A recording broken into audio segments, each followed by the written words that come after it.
Sophisticated laser measurement devices and tools are used to precisely measure the dimensions of the old elevator shaft to fit the largest possible car in the available space.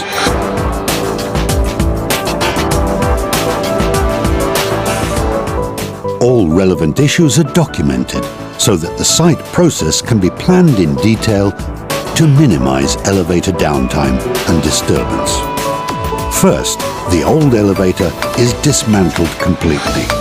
Old machinery, ropes, elevator car and counterweights, guide rails and doors are removed and recycled as far as is practical. The existing elevator machine room can be repurposed. As with KONE Nanospace, it's no longer needed.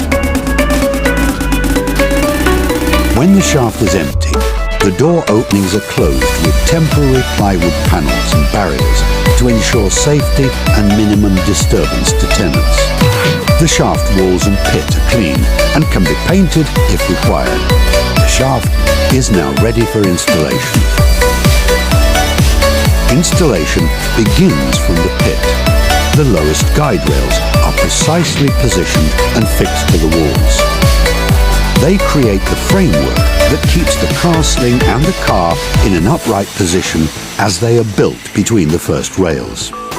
Great care is taken to keep all components exactly aligned.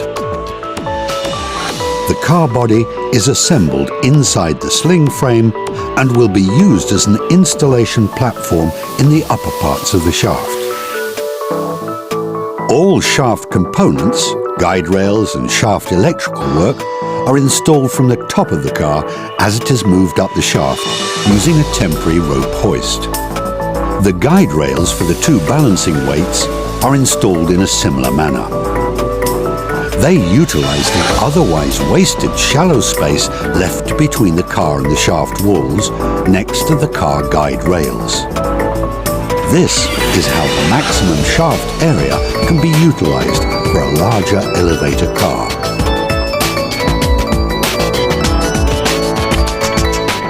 The temporary plywood door panels are removed and the new automatic landing doors are installed from the car top.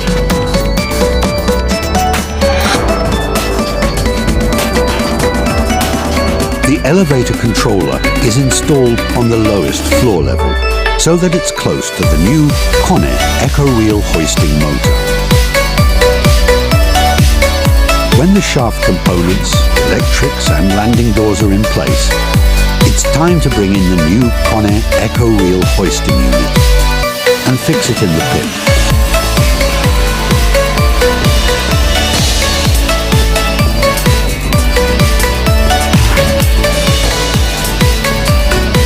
At this stage, the two balancing weights are also assembled at the bottom of the shaft.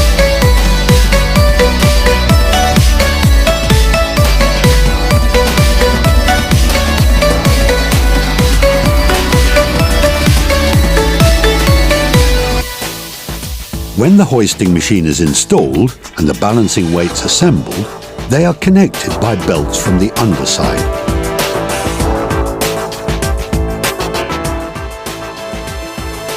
And steel ropes from the top.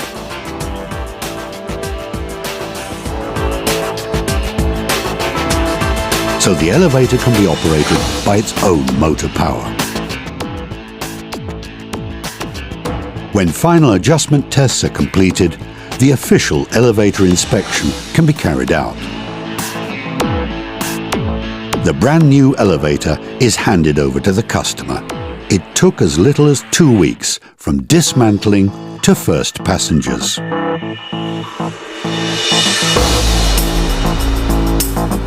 KONE Nanospace. More comfort in less time.